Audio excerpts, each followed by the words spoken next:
Welcome into the latest edition of our Cubs Recap Podcast, a presentation of our Recap YouTube channel and available audio only everywhere you get your favorite podcasts. We are just about a week away from opening day. That's Gordon Wittenmeyer enjoying 105-degree weather in Arizona. I'm David Kaplan. All right, Gordon, it's steamy. It is hot. Next week, it'll be a little chillier, but the Cubs will be coming home. Oh, it's 99 at first pitch, only going to 101. Oh, yeah, cooled off not for quite you. 101 yet, but can you see tomorrow? 104. Yeah. How about that? There you go. So my kind of weather. All right, so Thursday, next week, Matt Boyd will get the start. We'll get to that in a moment. The WBC championship game is now in the books. Daniel Palencia was magnificent throughout the WBC. He closed it out in the championship game with tears in his eyes, dropped to his knees and was very emotional. Miggy Cabrera's crying in the dugout. I mean, sobbing that they won. Yeah. You know what I think? They took it seriously, and Team USA, they jacked around and didn't take it seriously. Yeah, maybe. I mean, it's baseball. At the end of the day, that was an extremely talented Venezuelan team. And I do think that especially when it came to the pitching, where the pitchers control the action, control the ball, if there's going to be emotion, sometimes you can bring a little more of that, and it matters if you're a pitcher, as long as you're controlling the emotion.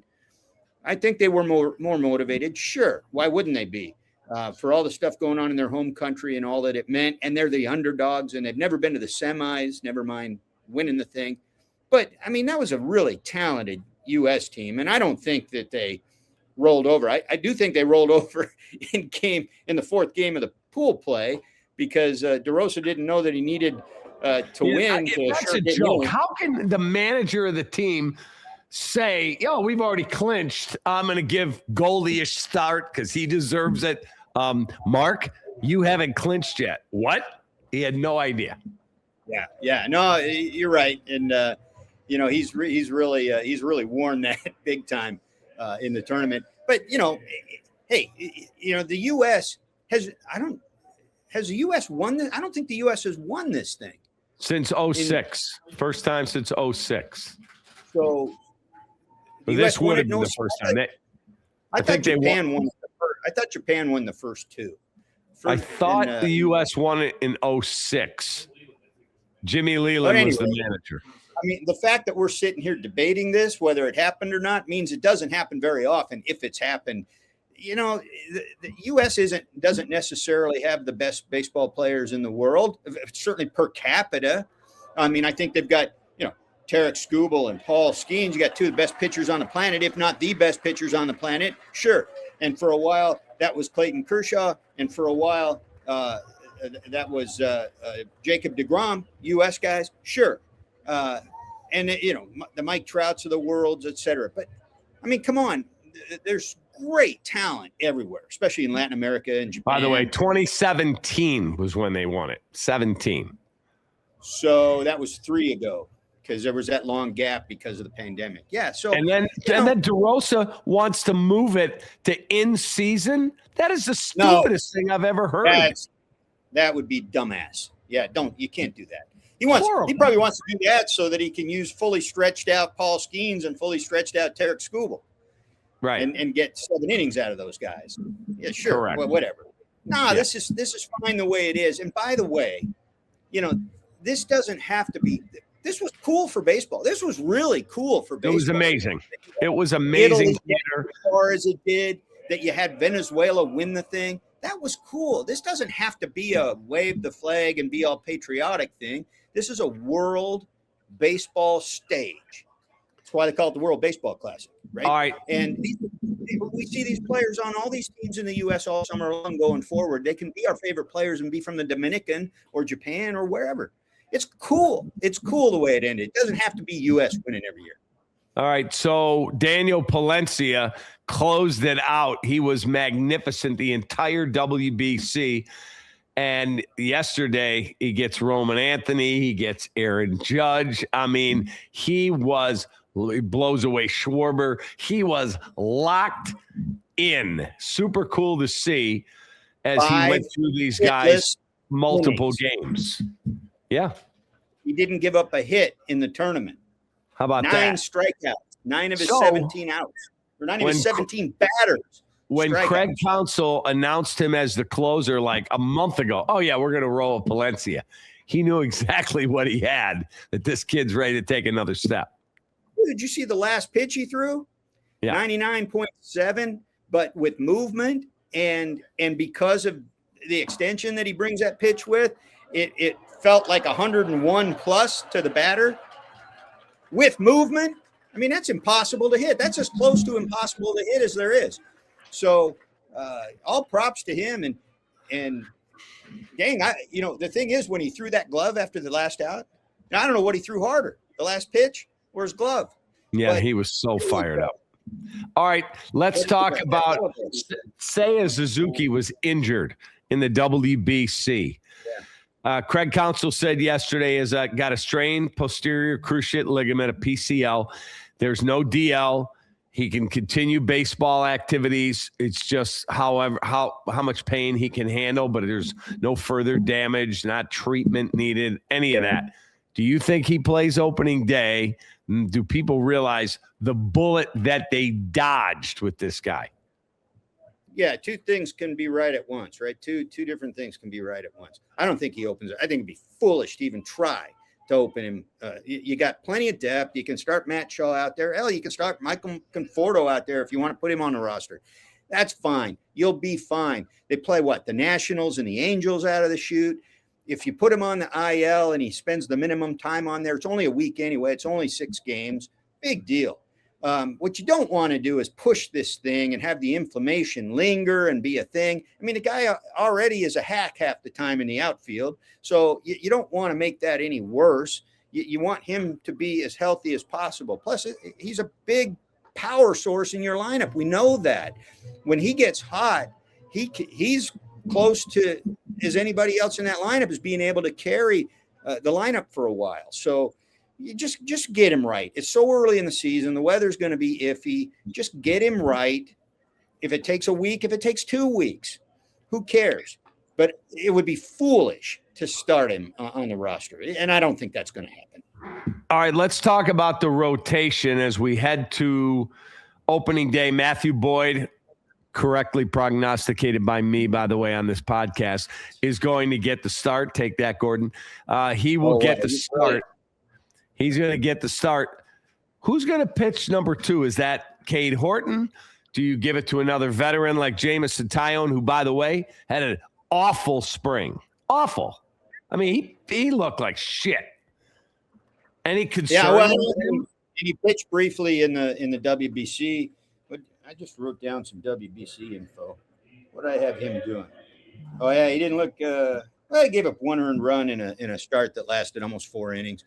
He looked okay there, but I would probably, since Cade Horton's been in camp and he's looked good, I don't know why you wouldn't start him second. Plus, you go left, right that way. I mean, you would with Tyone too, and then just back up Tyone. If you drop Tyone in at the back end, then you can give him an extra spring start for a guy that might have missed at least one because he was pitching in the WBC. So, why not do that? Yeah, that I would assume that's the way it goes. Makes the most sense. But again, they're playing crap teams out of the chute. It's more just about how it lines up health-wise and stretching out-wise for these guys because they're in good position to win no matter who they put out there. By the way, I went back and looked it up. In 2006, the U.S. got eliminated before the final, and it was Japan over Cuba. The key player in the championship game, Daisuke Matsuzaka. How about that? Am I right? Japan won the first 2, right? Yeah, Japan won. They beat Cuba, and then the next time in 2009, Japan beat Korea 5-3 in 10 innings. Key player was Ichiro Suzuki. So, yeah. All right, let's in 23. So, They've won half of them. I like to give out gambling advice. Proceed at your own risk, everybody. I have tickets on my phone. My advice to everybody, don't bet on sports. Oh, what are you? What are you, out of your mind? My son always asks me for advice. My son says, hey, what do you think of this guy? I'm thinking about betting. I said, okay, what I think is don't bet on sports. Oh, you're no fun. I only bet occasionally, Gordon, on the days Whoever ending in a Y. Fun. Of course I'm not fun, but I'm wise. I only bet on days that end in Y. That's it. Sucker. You're a sucker. Okay, go ahead. Give me your knowledge. 60-1, Cade Horton, National League Cy Young Award. Okay, he's probably their best pitcher. That's one. Two, I've got that team winning 94 games and winning the division fairly comfortably. If they win 94 games and Cade Horton stays healthy all year, he's probably winning 16, 17, 18 ball games. He does that, he is right in the hunt at 60-1 to win the Cy Young. I also have a ticket on Edward Cabrera, 40-1. And I'm going to bet tonight at 20-1, Daniel Palencia to lead Major League Baseball in saves. Okay, so 1 out of 3, I think, is actually a really, really smart bet, and sort of 1.5. I like the Palencia idea because I do think the Cubs are going to get a lot of wins. And I do think that there's going to be a lot of save opportunities. I mean, on paper, the only thing that can limit the save opportunities for him to be able to be in that sort of area code is if they have too many leads that are bigger than 3 runs, right? I mean, on paper. So he stands to get a lot of save opportunities. And if he stays healthy, my God, did you see what he did in the WBC when he was motivated and with wins in hand? So with that kind of stuff and the experience that he now has and the role being handed to him going in, if he stays healthy, I like your chances on that one. The Cade Horton one, I mean, what do you mean he's going to win 18 games? What are you, Fergie Jenkins' neighbor growing up or something? I mean, when was the last time wins mattered in a Cy Young race? Look, I forgot the writers are the ones voting. So he's got the opportunity to have a really nice ERA, and that's going to matter. And then on top of that, it's probably going to be about workload and strikeouts.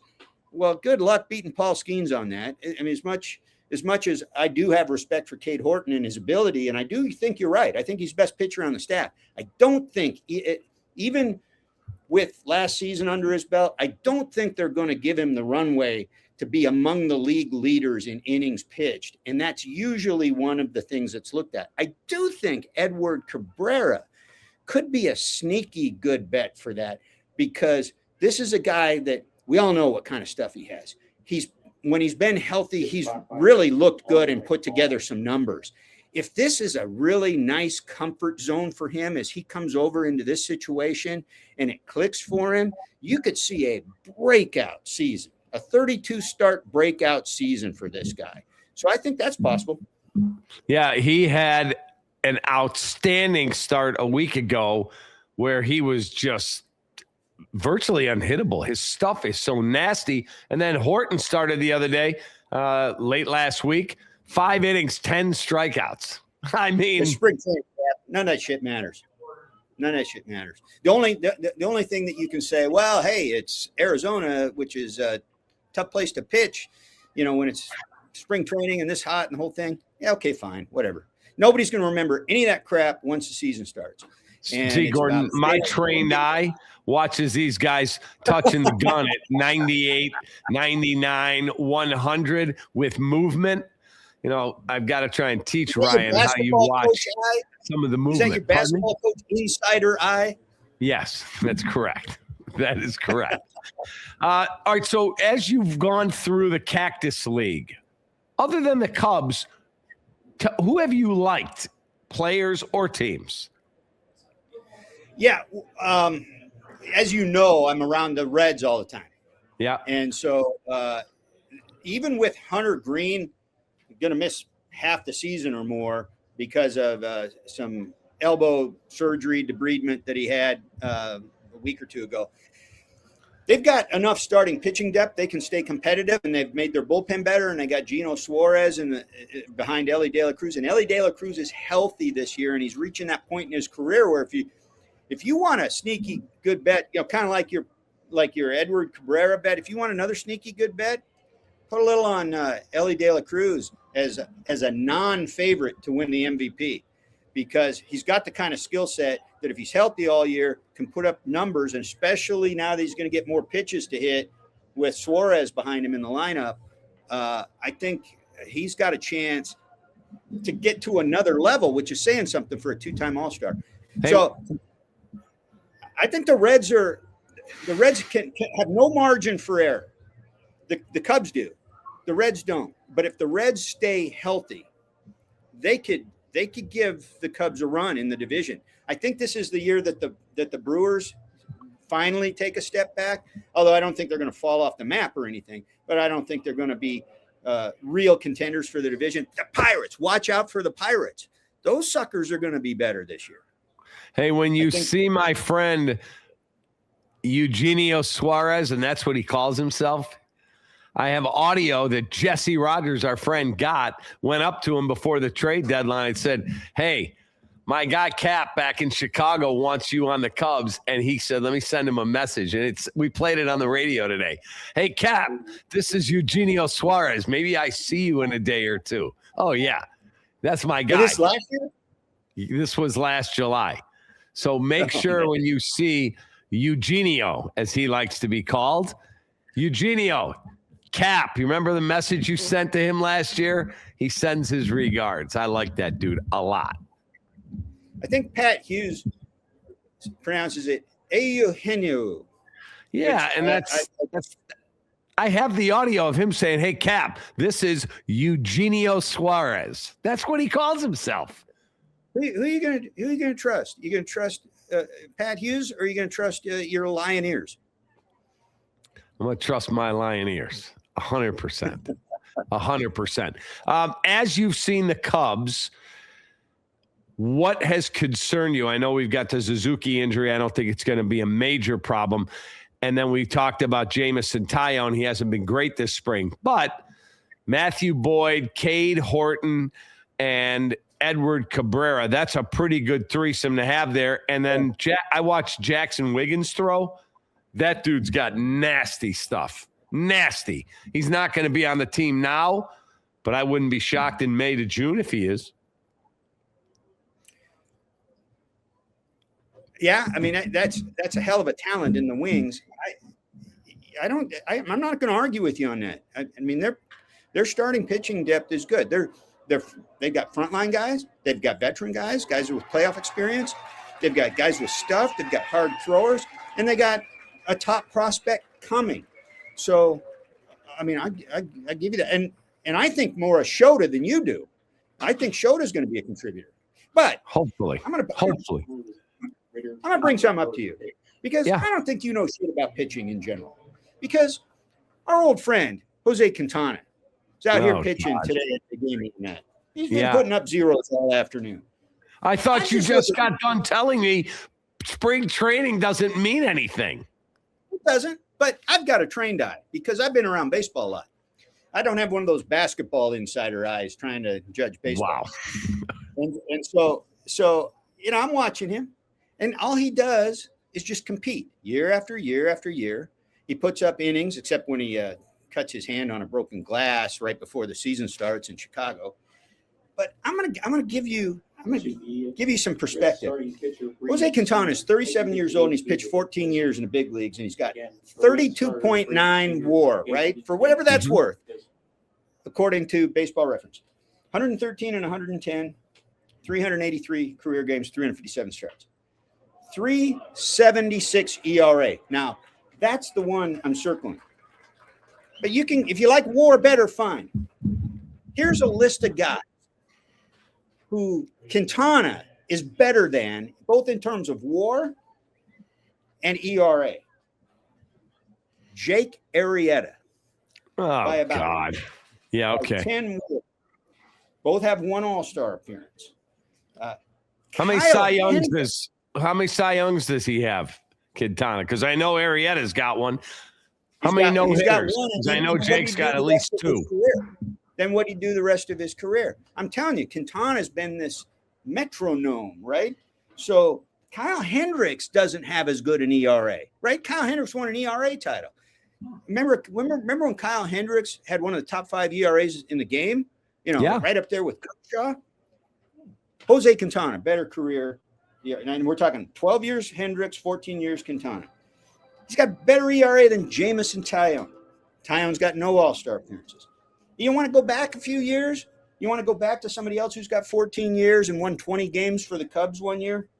He's got a better ERA by a half a point than John Lieber. How about this one? Your boy, the guy that he traded for, the one that you called him a Buick over because the Cubs got fleeced in the trade, et cetera, et cetera, et cetera. Dylan Cease, 3.88 ERA, and half the WAR. Now, he hasn't pitched as many years, but I'm going to guess by the time that Dylan Cease is done, Quintana's still going to have him on all that. And he's very similar I don't know to about Yu that. Darvish. Yu Darvish has 5 all-star appearances, and he's barely got Quintana beat. Gordon, on the ERA. That trade goes down as one of the dumbest moves Theo has ever made. You have